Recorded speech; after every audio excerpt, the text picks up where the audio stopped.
ربنا لا تزغ قلوبنا بعد إذ هديتنا وهب لنا من لدنك رحمة إنك أنت الوهاب।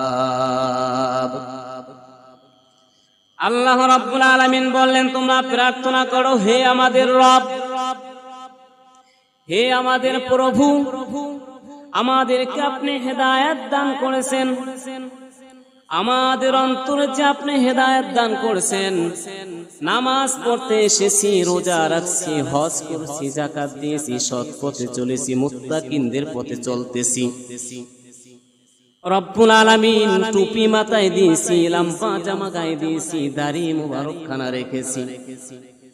হে আমাদের রব, আপনি যে আমাদেরকে এই হেদায়েত দান করেছেন, আবার আমাদের অন্তরকে বক্র করে দিবেন না, নষ্ট করে দিবেন না, আচ্ছন্ন করে দিবেন না, কলবখানা পরিষ্কার রাখবেন।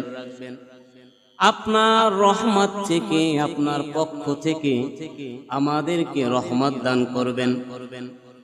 নিশ্চয় আপনি অতি দয়াবান। জোরে বলুন সুবহানাল্লাহ।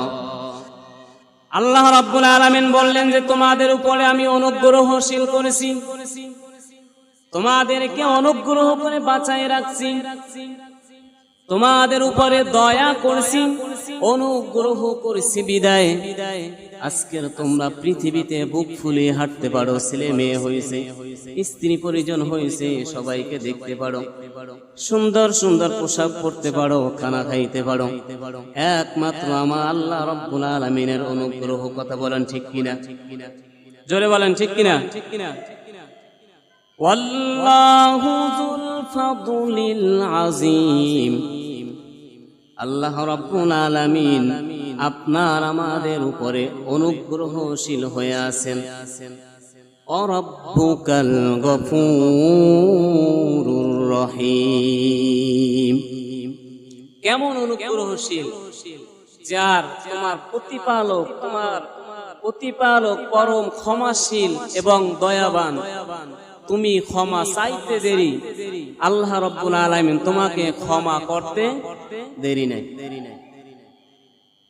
আল্লাহ রাব্বুল আলামিনের ভান্ডারে অশেষ রহমতের কোনো শেষ নাই। আসেনি? রহমতের কোনো শেষ আছে? আল্লাহর দরবারে রহমতের কোনো শেষ আছে?